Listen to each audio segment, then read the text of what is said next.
আগে পিতা মাতাকে ছেঁচার দরকার। কেন জানেন? ছেঁচা বুঝেন তো? ছেঁচা তো বুঝেন। পিতা মাতাকে ছেঁচার দরকার, কারণ আপনার বাপ আপনার সাথে যে মেয়ের বিয়ে দিয়েছে, আপনার বাপ আগে তদন্ত করেনি এই মেয়েটা কোথায় থেকে কিভাবে মানুষ হয়েছে। এরপর নিচে ডিমান্ড কি নিছে? কলেজের শিক্ষক যৌতুক নিয়ে বিয়ে দিয়েছে আপনার বাপ। আপনার বাপ দোষ করছে বহু আগে থেকেই, বহু আগে থেকেই। আর এখন যখন পিতা মাতাকে বৃদ্ধাশ্রমে পাঠাচ্ছে, যখন বৃদ্ধ হয়ে গেছে তখন দেখে না, তখন ওই পিতা মাতা দুর্নাম করে, আমার ছেলে এত বড় শিক্ষিত কিন্তু বাপ মায়ের খবর নেই না। বাপ মায়ের শুধু খবর নেয় না, একটা অপরাধ করেছে। তুমি বুড়া বুড়ি হয়ে গেছে, তুমি কয়টা অপরাধ করেছ? তুমি তাকে আগে এলেম মানে তাওহীদের জ্ঞান দাওনি, আগে তুমি নামাজ শিখাওনি, আগে তুমি ওকে কোরআন পড়া শিখাওনি। ছোট থেকে নামাজ পড়ানো শেখানোর দায়িত্ব কার? ভূতের না মানুষের না পিতামাতা? পিতামাতার দায়িত্ব। ওর একদিনে খাবার দেয়নি, দেখে না বুড়া হয়ে গেছে, তাই এত অভিযোগ পিতামাতার। আপনার একটা হক নষ্ট করেছে, আর আপনি আপনার বাচ্চাটার একটা না শত শত হক নষ্ট করেছেন। দুধ পান করার সময় কোনোদিন বিসমিল্লাহ বলেনি, বলেছে? কোনোদিন বলেনি। বাথরুমে যাওয়ার সময় বলেনি আব্বু বলো আল্লাহুম্মা ইন্নী আউযু বিকা মিনাল খুবুসি ওয়াল খাবাইস, বলেছে? বলেনি। বাথরুম থেকে বের হওয়ার সময় বলেনি? সব শয়তানে আক্রান্ত হয়েছে। যখন বাচ্চাটা মুখে খাবার দিবে তখন বলবে কি? বিসমিল্লাহ। খাবার শেষে, খাবারের মাঝখানে বলে আব্বু, খাবারের মাঝখানে আলহামদুলিল্লাহ বলতে হয়, খাবারের শেষে বলতে হবে আলহামদুলিল্লাহ, আলহামদুলিল্লাহ হামদান কাসীরান তাইয়্যিবান মুবারাকান ফি গায়রু মাকফিন ওয়ালা মুওয়াদ্দাইন ওয়ালা মুস্তাগনা আনহু রব্বানা। এই দোয়াটা খাবারের পরে বলতে হয়। কোনোদিন বলেছে মা? বাপ কোনোদিন বলেছে? আব্বু জুতা পরার সময় আগে ডান পা পড়তে হয়, যখন খুলবা তখন বাম পা খুলতে হয়, তারপরে ডান পা খুলতে হয়, যখন দরজা লাগাবা তখন বিসমিল্লাহ বলবে। একবারও বলেছে? আব্বু মাদ্রাসা যাচ্ছ, স্কুলে যাচ্ছ, বাড়ি থেকে বের হয়ে বলবা বিসমিল্লাহি তাওয়াক্কালতু আলাল্লাহি লা হাওলা ওয়ালা কুওয়াতা ইল্লা বিল্লাহ। ফিরে এসেই আব্বু বাড়িতে সালাম দেবা। তুমি যদি বাড়িতে সালাম দিয়ে ঢুকো তাহলে আল্লাহ বাড়িতে অঢেল রহমত বরকত নাজিল করবেন। কোনদিন বলেছেন আপনি? এতগুলো হক নষ্ট করেছেন, আগেই শিখিয়েছেন।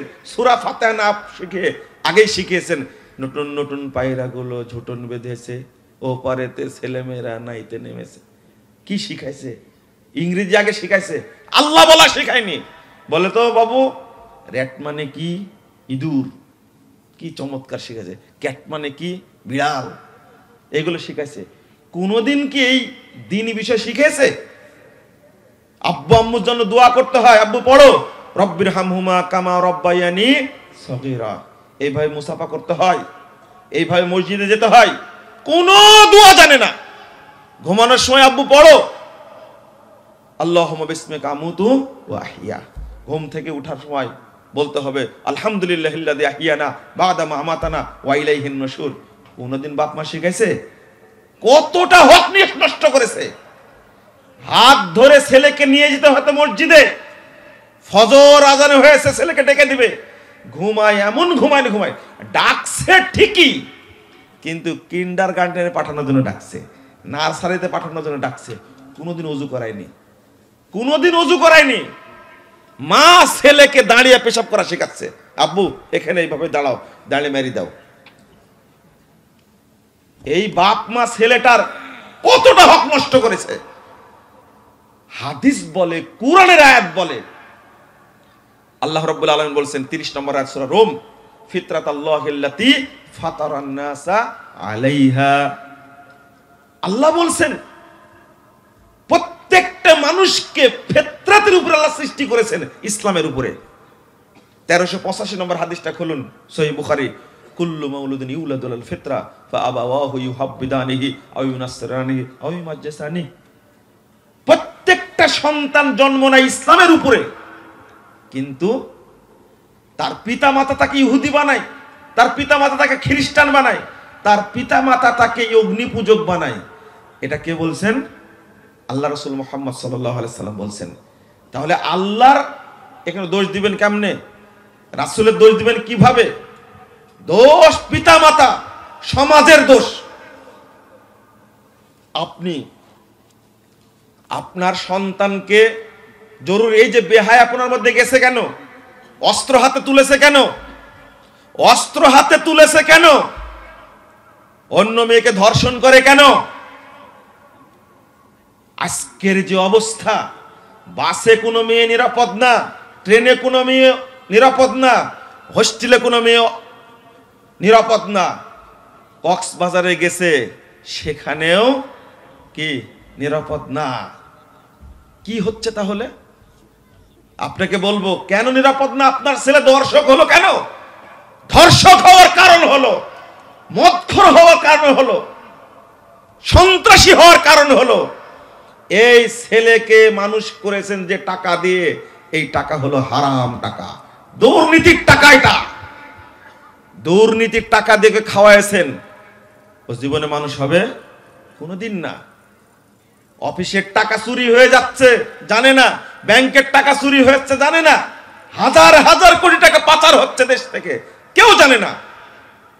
ওই টাকা নিয়ে এসে যদি আপনার সন্তানের মুখে তুলে দেন, 1 কেজি মিষ্টি নিয়ে এসে, দামি মিষ্টি নিয়ে এসে আপনার মাসুম বাচ্চার মুখে তুলে দিচ্ছেন, আপনার একটুকে বুক কাঁপছে না? এই টাকাটা আমার হারাম টাকা, মিষ্টি ছেলের মুখে তুলে দিচ্ছেন। হারামের প্রভাব আছে না? হারামের, এই হারাম খাওয়ায়া খাওয়ায়া ও তো এখন মানসিক প্রতিবন্ধী। এখন মানসিক প্রতিবন্ধী। এখন অধিকাংশ শহরের চাকরিজীবীর ছেলে মেয়েরা ওরা মানে 50% প্রতিবন্ধী। 50% প্রতিবন্ধী কেন জানেন? কেন বলছি? ওর কথার ঠিক নাই, আচরণের ঠিক নাই, আখলাকের ঠিক নাই। শুধু 10টা 12টা করে প্রাইভেট টিচার দিচ্ছে, পড়াচ্ছে, পড়ায় কি কাজ হচ্ছে? ও সন্ত্রাসী হচ্ছে কেন? আপনি তো ভেবে দেখেন না। দুর্নীতির টাকা যতদিন আপনার থাকবে কাছে, ততদিন আপনার প্রজন্মকে নষ্ট করেই ছাড়বে। আগে হিসাব করে দেখুন, বিয়ে করার সময় দুর্নীতি শুরু করেছে, শুরু করেনি? বিয়ে যখন করে তখন ডিমান্ড নিছে, হারাম। এখানে যারা বসে আছেন, বিয়ে করার সময় শ্বশুরের কাছ থেকে একটা ফ্ল্যাট নিছেন, অধিকাংশ ছেলে বিসিএস ক্যাডার হবে, বিবিএ করবে, এমবিএ করবে, ভালো একটা চাকরি পেলেই শ্বশুর প্রলোভন দেখাবে, বাবা আমার মেয়েটাকে বিয়ে করো, আমি ফ্ল্যাটটা দিয়ে দেব, আমার গাড়িটা দিয়ে দেব, টাকা দিয়ে তোমার চাকরি দিয়ে দিব। বলেন তো দেখি, এটা হালাল না হারাম? হারাম। ওর ইবাদত কবুল হবে না, ওর ইবাদত কোনোদিন কবুল হবে না। হারাম খাওয়াটা আল্লাহ রাব্বুল আলামিন সমস্ত মানুষকে লক্ষ্য করে বলেছেন, ইয়া আইয়ুহান নাস কুলু মিম্মা ফিল আরদি হালালান তাইয়্যিবা। এটা শুধু মুসলিমকে না, মানুষ হিসাবে যারা, তাদের সবাইকে বলেছে হালালটা খাও, যেটা উপযোগী, হালালান তাইয়্যিবা, সেটা খাও। আল্লাহ হালাল শর্ত করেছেন, হালাল জিনিসই যদি খাওয়ার অনুপযোগী হয় সেটা খেতে আল্লাহ নিষেধ করছেন, তাহলে হারাম জিনিস খাওয়া যাবে? বুঝেননি মনে হয় কথাটা? বুঝেছেন কথা? মানে হালাল জিনিস খাওয়ার জন্য আল্লাহ শর্ত করছেন, কলা হালাল জিনিস, কিন্তু পচে গেলে খেতে নিষেধ করছেন আল্লাহ। তৈয়ব না, এটা মাছ হালাল জিনিস, কিন্তু পচে গেছে, গন্ধ বের হয়েছে, খেতে আল্লাহ নিষেধ করছেন। তাহলে হারাম খাওয়া যাবে কি? হারাম খাওয়া যাবে না। অথচ হারামটাই খাচ্ছে আমরা। এরা আল্লাহকে ভয় করে না। আল্লাহ বলছেন সমস্ত মানুষকে হারামটা যেন বিষের মতো। আচ্ছা, মুসলিমরা যদি বিষ খায় তাহলে মরে যাবে, আর বিধর্মীরা বিষ খেলে মরবে না, তাই না? মরবে কেন? মরবে ও তো আল্লাহর ইবাদত করে না, ও মরবে কেন? তাহলে হারামটা গরুকে খাওয়ালে কি হবে? গরু মরে যাবে না? হারাম বলতে কি বোঝে? বিষ। গরুকে খাওয়ালে গরু মরবে না বাঁচবে? মরবে। তা হারামের কিন্তু জাত বাস নাই। যা যে দেহের মধ্যে ঢুকবে সেটা একটা, এটা এমন কেমিক্যাল মতো হবে, ও শরীরে ক্যান্সার ধরে দিবে। আপনি বলেন যে সুখ নাই, মানে সুখ আছে শান্তি নাই। কেন শান্তি নাই? কিডনিতে পাথর হয়েছে, লিভারে ক্যান্সার হয়েছে, হার্টে ব্লক হয়েছে, ডায়াবেটিস হাই, ডায়াবেটিস কমে না, শ্বাসকষ্ট। বলেন তো এত টাকা পয়সা কি করব? আমি যে কথাগুলো বললাম একজনের মধ্যে সব রোগী আছে, কিন্তু খুব ধনী মানুষ, ও খুব সুখে আছে, তাই না? খুব শান্তিতে আছে। বুঝেননি? কিডনি একটা ড্যামেজ হয়ে গেছে, আর লিভারে কি হয়েছে? ক্যান্সার হয়েছে, আর হার্টে ব্লক হয়েছে, আর ডায়াবেটিস, আর শ্বাসকষ্ট। যখন কাশি উঠে তখন জান নাকি বেড়ে যায় কয়েকবার। টাকা পয়সাতে কি হবে এর? কেন হয়েছে? আগে নিজের রুজিকে পবিত্র করার চেষ্টা করুন।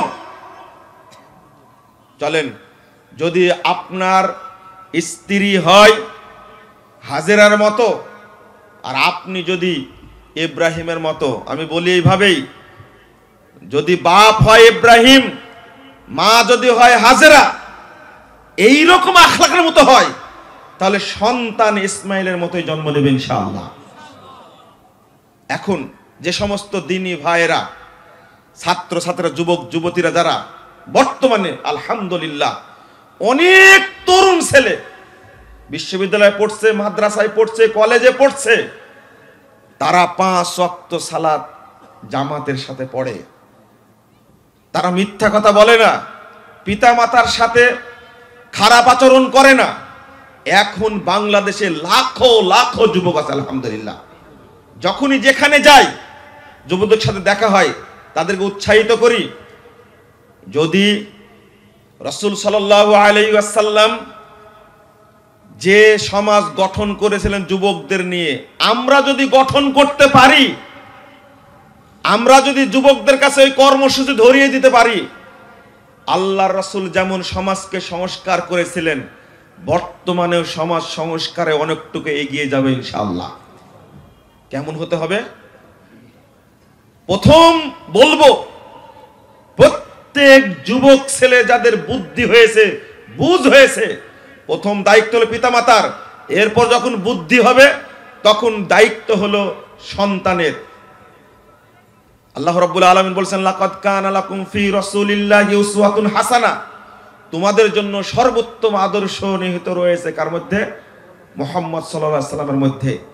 এই আয়াতটা দ্বারা তাকে বুঝাতে হবে যে সর্বক্ষেত্রে মুহাম্মদ সাল্লাল্লাহু আলাইহি ওয়াসাল্লামের আদর্শটাকে ধারণ করতে হবে। কিভাবে ধারণ করবেন? আজকে আপনার সন্তান বিশ্ববিদ্যালয়ে পড়ছে, কলেজে পড়ছে, কলেজে যা ধারণ করছে কার্ল মার্কসের আদর্শ, কলেজে যা ধারণ করছে মাও সেতুংয়ের আদর্শ, কলেজে যে ধারণ করছে সেই চার্লস হালেক, চার্লস পিটারসনের আদর্শ। অর্থাৎ মনে করছে মুহাম্মদ সাল্লাল্লাহু আলাইহি ওয়াসাল্লামের আদর্শ দ্বারা বর্তমানে কোনো কাজ হবে না। আমাদেরকে ধারণ করতে হবে এই আল্লাহদ্রোহী দ্বারা, ইসলাম বিরোধী যারা, তাদের আদর্শ ধারণ করতে হবে। কে শিখালো? আপনি কেন ছেলে সন্তানকে শিখালেন না যে তার কাছে শ্রেষ্ঠ হওয়া উচিত, শ্রেষ্ঠ আদর্শ হওয়া উচিত মুহাম্মদ রাসূলুল্লাহ সাল্লাল্লাহু আলাইহি ওয়াসাল্লামের আদর্শ? নবী মুহাম্মদ সাল্লাল্লাহু আলাইহি ওয়াসাল্লাম, এবার প্রশ্নের উত্তর দেন আপনারা। নবী মুহাম্মদ সাল্লাল্লাহু আলাইহি ওয়াসাল্লাম যখন দাওয়াত দেন, 7টি গোত্রে দাওয়াত দিয়েছেন, 15টি গোত্রে দাওয়াত দিয়েছেন। আশ্চর্য ব্যাপার, আল্লাহর কি রহমত। মধ্যে একজন বাদ দিয়ে থাকলো কয়জন? আর অ্যাড হলো সাথে 7 জন। কয়জন হলো এবার? আল্লাহু আকবার, 12 জন যুবক আসলো। আল্লাহ রাসূল তাদের মধ্যে কর্মসূচি দিলেন 6টা। কয়টা? সবগুলো হলো, এটা হলো ব্যক্তিগত দায়িত্ব।